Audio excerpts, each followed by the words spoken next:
যোৱা বুধবাৰৰ অভিশপ্ত সন্ধিয়াত তিনিচুকীয়া জিলাৰ কাকপথাৰৰ প্ৰতিদিন টাইম আৰু অসমীয়া খবৰৰ জ্যেষ্ঠ সাংবাদিক পৰাগ ভূঞাৰ এক পথ দুৰ্ঘটনাত গুৰুতৰভাৱে আহত হোৱাত ডিব্ৰুগড় আদিত্য নাৰ্ছিং হোমত ভৰ্তি কৰোৱা হৈছিল যদিও পৰৱৰ্তী সময়ত তেখেতে ইহসংসাৰ পৰা বিদায় লোৱাৰ পাছৰে পৰাই বিভিন্ন প্ৰচাৰ মাধ্যমৰ সাংবাদিক দল সংগঠনৰ লগতে ৰাজনৈতিক দলৰ নেতাই আকাল মৃত্যুক আঁকোৱালি লোৱা সাংবাদিকগৰাকীৰ ঘৰত উপস্থিত হৈ পৰিয়ালক সমবেদনা জ্ঞাপন কৰাৰ লগতে উক্ত ঘটনাক এক পৰিকল্পিত ঘটনা বুলি আখ্যা দিয়ে।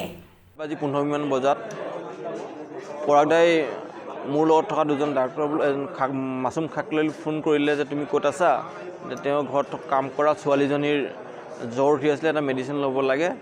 তেওঁ পৰাগদাৰ ঘৰৰ পৰা প্ৰায় 150 মিটাৰ দূৰতে এখন ফাৰ্মাচী আছে, তাতে ডাক্তৰ খাকলাই থাকে। আৰু আমি বজাৰৰ পৰা আহি বাহিৰে পৰাগদাৰ ঘৰত সোমালোঁ। মাছুম খাকলাই আৰু ডাক্তৰ দীপজ্যোতি ডেকা আমি 4জন একেলগে ওলাই গ'লোঁ। ওলাই গৈ ফাৰ্মাচীত খুলি আমি তাৰপৰা দৰৱ দিলোঁ।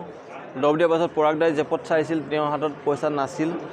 মোক ক'লে কি যে দেৱ, মোৰ হাতত পইচা নাই, পইচাটো দিবলৈ কাৰণে ব'লা তুমি লৈ আহিবা মোৰ ঘৰৰ পৰা।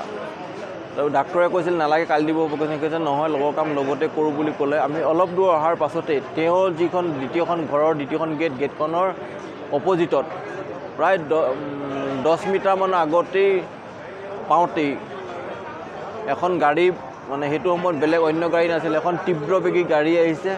আৰু গাড়ীখন আমি শব্দ শুনা নাছিলোঁ। এটা প্ৰচণ্ড খুন্দা মৰাৰ পাছত কি বিকট শব্দ কৰাৰ পাছত ঘূৰি চাওঁতে দেখিছোঁ পৰাগদা প্ৰায় 15 ফুটমান আঁতৰত উফৰি পৰিছেগৈ। আৰু ময়ো হাতত দুখ পাইছোঁ, মোৰ জেকেট ফাটি গৈছে। তাৰপৰা লগে লগে মই চিঞৰ বাখৰ কৰিছোঁ যে পৰাগদা মাৰি গাড়ীয়ে খুন্দিয়ালৈ মই ক'লোঁ। লগে লগে মানুহবোৰ গোট খালে। ডাক্তৰ খাকলাই আৰু ডাক্তৰ ডেকা দৌৰি আহি গোটেই গাড়ীত উঠাই মেলি আমি DC বৰুৱা নাৰ্ছিং হোমলৈ নিলোঁ। DC বৰুৱা নাৰ্ছিং হোমৰ পৰা গৈ আমাক থানাই সহায় কৰিছে। থানাৰ গাড়ীতে আমি লৈ গৈছোঁ। লগে লগে গৈ আমি DC বৰুৱা নাৰ্ছিং হোমত তেওঁ বৰাই আমাক ক'লে যে ইয়াত ৰাখিব নোৱাৰি, তেওঁক লগে লগে ডিব্ৰুগড় FR কৰিব লাগে। তেওঁ ডিব্ৰুগড়লৈ পঠাই দিলে। ডিব্ৰুগড় আমি আদিত্য নাৰ্ছিং হোমত ৰাতি প্ৰায় 9:30 মান বজাত আমি ভৰ্তি কৰাইছোঁ। আৰু আজি পুৱা 9 বজাত তেওঁ আমাৰ এৰি চিৰদিনৰ কাৰণে গুচি গ'ল।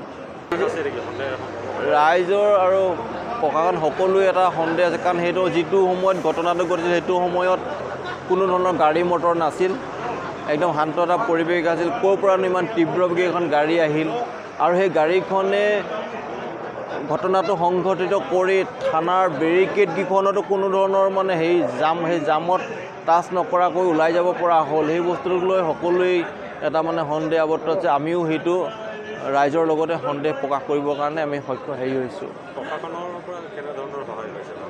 প্ৰশাসনে ইতিমধ্যে যোগাযোগ কৰি গাড়ীখন কৰায়ত্ব কৰিছে বুলি গম পাইছোঁ অৰুণাচলত।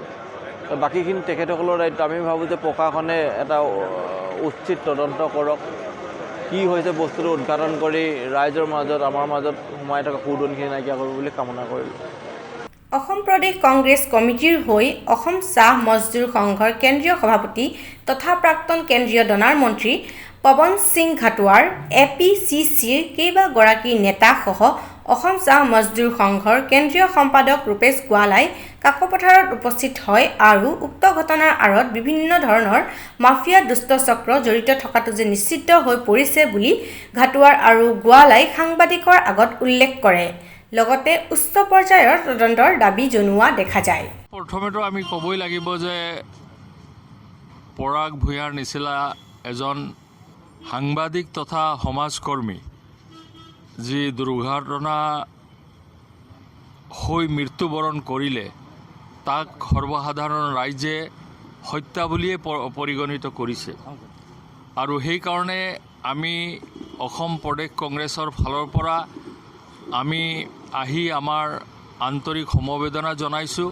আৰু লগতে আমি এই কথাটো বেছি গুৰুত্ব এই কাৰণেই দিছোঁ যে এখন স্বাধীন ৰাষ্ট্ৰৰ চতুৰ্থ স্তম্ভ হৈছে আমাৰ বাতৰি কাকত।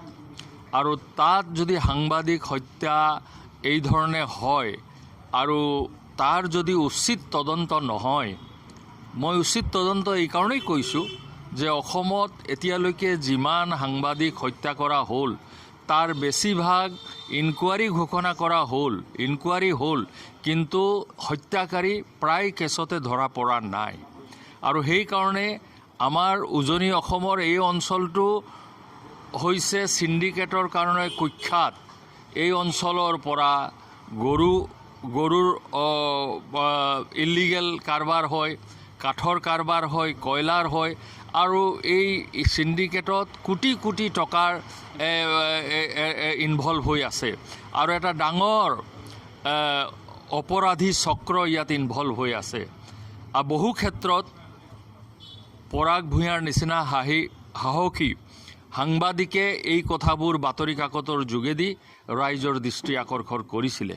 সেইকাৰণে এইটো সন্দেহ কৰা স্বাভাৱিক কথা যে তেনেকুৱা এজন সাংবাদিকক যিসকল মানুহে এই অপৰাধ কাৰ্যত জড়িত আছে তেওঁলোকৰো এটা হাত থাকিব পাৰে বুলি বিশ্বাস আমি কৰিছোঁ। আৰু আমি এইকাৰণে দাবী কৰিছোঁ যে এই ঘটনাৰ যি ধৰণে ক্ষিপ্ৰভাৱে তদন্ত হ'ব লাগিছিলে সেই ধৰণে হোৱা নাই, আৰু সেইকাৰণে আমি CIDৰ অনুসন্ধানত যে কিবা ভাল ফল ওলাব সেইটো আমি বিশ্বাস নকৰোঁ, কাৰণ ইয়াত বহুত ডাঙৰ এটা চক্ৰ ইনভলভ হৈ আছে। আৰু সেইকাৰণে আমি কৈছোঁ যে CBIৰ নিচিনা তদন্ত হ'লেহে এই গোটেই যিটো অপৰাধী চক্ৰ আছে তেওঁলোকৰ এই গোটেই কাৰুকাৰ্যবোৰ ধৰা পৰিব, আৰু ভৱিষ্যতৰ ক্ষেত্ৰত আমাৰ এই অঞ্চলৰ ৰাইজে, সাংবাদিক বা সৰ্বসাধাৰণ ৰাইজে নিৰাপত্তা অনুভৱ কৰিব। আৰু সেইকাৰণে আমি দাবী কৰিছোঁ যে এটা হ'ব লাগে, আৰু অতি সোনকালে যাতে এইটো এটা এক্সিডেণ্টেল কথাতে সামৰি নলৈ যাতে ইয়াৰ যিবোৰ অন্যান্য কথা আছে সেইবোৰৰ এটা ভাল ইনকুৱাৰী হ'ব লাগে বুলি আমি দাবী জনাইছোঁ। আৰু আমি এই শোক সন্তপ্ত পৰিয়ালক আমাৰ সমবেদনা জনাৰ লগতে আমি তেওঁলোকৰ সমভাগী হ'বলৈ আমি আহিছোঁ, আৰু আমি আশা কৰোঁ যে ভৱিষ্যতে আমাৰ অসমত যাতে কোনো সাংবাদিকৰে এনেকুৱা দশা নহওক, সেইটোৱে কথা। নহয় চাওক, মানে কথাটো এনেকুৱা, আমিও টিভিত অলপ দেখিছোঁ যে আচলতে যিজন সাক্ষী যিজন পৰাগ ভূঞাৰ লগত আছিলে, মই ভাবোঁ ইনকুৱাৰীত পুলিচে তেওঁৰ বক্তব্যক বেছি গুৰুত্ব দিব লাগে, আৰু তাৰ হত্যাকাৰী ড্ৰাইভাৰ হেণ্ডিমেনতকৈ যিজন সাক্ষক আছিলে, যিজনে বক্তব্য দিছে, সেইটো হৈ একেবাৰে মুকলি মনেৰে ইনকুৱাৰী কৰিলেহে গোটেই কথাটো ধৰা পৰিব। এটা আগতেই যদি এটা ধাৰণা কৰি লয় যে এইটো এনেকুৱাই হৈছে, তেতিয়াহ'লে মোৰ বোধেৰে আমি যি ধৰণে ইনকুৱাৰী হ'ব লাগে বুলি ভাবোঁ সেইধৰণে নহ'ব। নহয় চাওক, মইতো কৈছোঁৱেই যে অসমত যিমান সাংবাদিক হত্যা কৰা হৈছে তাৰ শতকৰা 90% কেছতে অপৰাধী ধৰা পৰা নাই, ধৰা পৰাত বিফল হৈছে চৰকাৰী যন্ত্ৰই।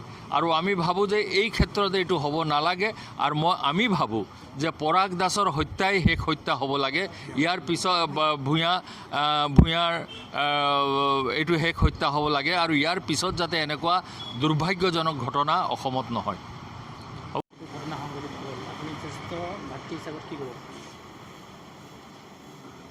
আচলতে যোৱা দুদিনটো মই তেনেকুৱা মানসিক অৱস্থাত নাছিলোঁ আচলতে এই সম্পৰ্কত বক্তব্য ৰখাৰ। তো সংবাদ মাধ্যমত এই সম্পৰ্কত কি প্ৰকাশ পাইছে মই নাজানো, কিন্তু মই যিখিনি শুনিছোঁ মোৰ এটাই অনুৰোধ যে চৰকাৰে মোৰ ভাতৃ পৰাগ ভূঞাৰ মৃত্যুৰ ৰহস্যৰ আৱৰ্তত যিমানবোৰ দিশ সংযোজিত হৈছে সেই সকলোবোৰ দিশকেই তদন্তৰ আওতালৈ আনিব লাগে। মই এটা কথা জানো যে এইটো সাধাৰণ দুৰ্ঘটনা নহয়, অতি পৰিকল্পিতভাৱে মোৰ ভাইটিক হত্যা কৰা হৈছে, আৰু মোৰ ভাতৃ হিচাপে মই এটা কথা জানো যে সাংবাদিকতা কৰিছিল অতি সততাৰে, অতি নিৰ্ভীকভাৱে তেওঁ নিজৰ দায়িত্ব পালন কৰিছিল। আমাৰ এই অঞ্চলত বহুত ইলিগেল ট্ৰেডিং, অবৈধ ব্যৱসায় চলি আছে। কাঠৰ, কয়লাৰ, গৰুৰ অবৈধ চিণ্ডিকেট ব্যৱস্থা বা অবৈধ চোৰাং ব্যৱসায় বুলি যাক কোৱা যায়, তেনেধৰণৰ ব্যৱসায় আমাৰ এই অঞ্চলত বহুদিনৰ পৰা চলি আছে। আৰু দীৰ্ঘকালৰ পৰা মোৰ ভাইটিয়ে এইবিলাকৰ বিৰুদ্ধে সদায় বাতৰি পৰিৱেশন কৰে। মাজে মাজে তেনেধৰণৰ ব্যৱসায়ত জড়িত থকা বহুতে মোক ফোনেৰে অনুৰোধ কৰে যে আপোনাৰ ভাইটিয়ে এই নিউজবোৰ কৰি থাকে, আপুনি অকণ বুজাবচোন। ভাইটিক কেতিয়া মই পাওঁ কওঁ যে তই নিউজ কৰি থাক, চবেই দেখোন মোক প্ৰেছাৰ দি থাকে। তাৰ বক্তব্যটো হ'ল যে মই সাংবাদিকতাৰ যিটো ধৰ্ম সেই ধৰ্মহে পালন কৰিছোঁ। মই যদি ইলিগেল দেখিছোঁ মই ইলিগেলটোৰ বিষয়ে মই ৰাইজক অৱগত কৰাটোৱে মোৰ ধৰ্ম, সেইটোৱে মোৰ দায়িত্ব, মই মোৰ দায়িত্বহে পালন কৰিছোঁ। গতিকে মই জানো যে এনেধৰণৰ চোৰাং ব্যৱসায়ী চক্ৰ এটাই তাক অতি পৰিকল্পিতভাৱে হত্যা কৰিছে। এইটো দীৰ্ঘদিনীয়া পৰিকল্পনা, বহুদিনৰ পৰাই তাক মাৰিবৰ বাবে পৰিকল্পনা কৰি আছিল। আৰু সেইদিনাখন মাৰিলে মই ঘটনাৰ সময়ৰ লগত সংগতি ৰাখি বা গোটেই পাৰিপাৰ্শ্বিক অৱস্থা যিটো সেই সময়ৰ পথৰ অৱস্থা, ঘটনাৰ পটভূমি, এই সকলোবোৰ কথা মই নিজে পৰীক্ষা নিৰীক্ষা কৰাৰ পাছত মই নিশ্চিত যিটো হত্যাকাণ্ড আৰু ইয়াৰ আঁৰত বহুত ডাঙৰ ব্যৱসায়িক শক্তি জড়িত আছে। গতিকে মই আশা কৰিম যে মোৰ ভাতৃৰ ৰহস্যজনক মৃত্যুৰ সন্দেহৰ বৃত্তত যিমানবোৰ বিষয় অন্তৰ্ভুক্ত হৈ আছে বা যিমানবোৰ দিশ সন্দেহৰ আৱৰ্ত ওলাই আহিছে, এই সকলোবোৰ সন্দেহৰ দিশৰ ওপৰতে দৃষ্টি নিক্ষেপ কৰি তদন্তটো আগুৱাই নিব বুলি আশা কৰিছোঁ। মুখ্যমন্ত্ৰী যিহেতু চাওক, CID অসম আৰক্ষীৰ এটা বিভাগ। আৰক্ষীয়ে যদি অতি নিৰপেক্ষভাৱে যিকোনো বিষয়ৰ তদন্ত কৰোঁ বুলি ভাবে আৰু বিষয়বোৰত যদি কোনো ৰাজনৈতিক হস্তক্ষেপ নাথাকে, তেতিয়াহ'লে অসম আৰক্ষীয়েও তদন্ত কৰি দোষীক উলিয়াব পাৰে। যদি নিৰপেক্ষ নহয় আৰু ৰাজনৈতিক হস্তক্ষেপ থাকে, CID নহয় CBIয়েও তদন্ত কৰি দোষীক উলিয়াব নোৱাৰে। এই গোটেই কথা নিৰ্ভৰ কৰিব যে কিমান আন্তৰিকতাৰে আৰু কিমান নিৰপেক্ষভাৱে তদন্ত কৰাটো বিচাৰিছে। মুখ্যমন্ত্ৰী ডাঙৰীয়াই মোক ফোন কৰিছিল, ৰাতিপুৱাতে মোক ফোনেৰে যোগাযোগ কৰিছিল। তেখেতে মোক দুবাৰো ফোন কৰিছে আৰু তেখেতে মোক কথা দিছিল যে পৰাগ মোৰ ভাই হয়, গতিকে তাৰ মৃত্যুৰ লগত জড়িত থকা কোনো আঁৰৰ শক্তি বাচি যাব নোৱাৰিব, মই তোমাক কথা দিছোঁ। মোৰ বিশ্বাস আছে, কাৰণ সৰ্বানন্দ সোণোৱাল মুখ্যমন্ত্ৰী, তাৰ বাহিৰেও মোৰ পৰিয়ালটোৰ বা মোৰ ব্যক্তিগত সৰ্বানন্দ সোণোৱাল সৰ্বাদা মোৰ কাৰণে। সৰ্বাদাৰ লগত আমাৰ পৰিয়ালটোৰ এটা দীঘলীয়া ইতিহাস আছে, বহু বছৰ, বহু দীঘলীয়া ইতিহাস। সৰ্বদাই যদি অতীতলৈ এবাৰ উভতি চায়, মই ভাবোঁ যে সৰ্বদাক মোৰ ভাইটিয়েও বহুত ভাল পাইছিল। খুব নিবিড় আৰু খুব ঘনিষ্ঠ সম্পৰ্ক আছিল, আমাৰ পাৰিবাৰিক সম্পৰ্ক আছিল। সৰ্বদাই মুখ্যমন্ত্ৰী হোৱাৰ উপৰি যদি সেই দৃষ্টিভংগীৰে অকণমান মনত পেলায় সম্পৰ্কবিলাক, তেতিয়া মই ভাবোঁ চাগে সৰ্বদাই নিৰপেক্ষভাৱে তদন্ত কৰিব, কৰিলে ভাল পাম।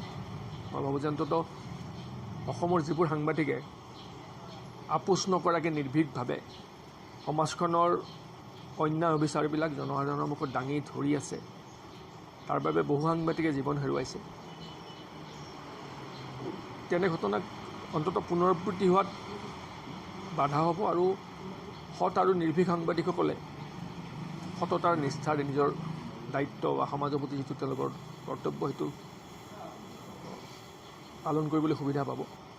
গতিকে এটা সামাজিক সুস্থ বাতাবৰণ জীয়াই ৰখাৰ স্বাৰ্থত সংবাদ মাধ্যমৰ সংবাদকৰ্মীসকলকো আমি কিমানখিনি স্বতন্ত্ৰতা বা স্বাধীনতা দিয়া উচিত, যে তেখেতসকলো নিৰপেক্ষভাৱে সমাজৰ অন্যায় দুৰ্নীতি অবিচাৰবোৰ ৰাইজৰ আগত দাঙি ধৰা ধৰক, সেই সুবিধা পাওক। এইখিনিয়ে ক'বলগীয়া মোৰ আজি দিনটো। ঠিক আছে। পৰাগ ভূঞা ডাঙৰীয়াৰ যি দুৰ্ঘটনাৰ পিছত মৃত্যু হ'ল, তাৰ বাবে আমি তেখেতৰ আত্মাৰ শান্তিৰ বাবে সদ্গতি কামনা কৰিছোঁ আৰু পৰিয়ালবৰ্গলৈ সমবেদনা জনাইছোঁ।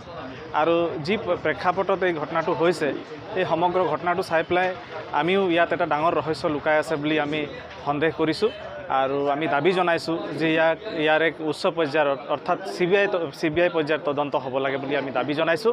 আৰু গোটেই ভাৰতবৰ্ষ, অসমকে আদি কৰি গোটেই ভাৰতবৰ্ষত যি সাংবাদিকসকলৰ ওপৰত যি সংবিধানৰ যি চতুৰ্থ স্তম্ভ, সাংবাদিকসকলৰ ওপৰত যেনেধৰণৰ হত্যাকাণ্ড হৈছে, এই হত্যাকাণ্ডবিলাক বন্ধ হ'ব লাগে বুলি আমি দাবী জনাইছোঁ। আৰু লগতে এই পৰাগ ভূঞা ডাঙৰীয়াৰ যি মানে এক্সিডেণ্ট হ'ল আৰু তাৰপিছত যি পৰিস্থিতিৰ উদ্ভৱ হৈছে আৰু যি প্ৰেক্ষাপটত এই ঘটনাটো হৈছে, আমি তেখেতৰ মৃত্যুৰ এক ন্যায়িক তদন্ত আমি দাবী কৰিছোঁ।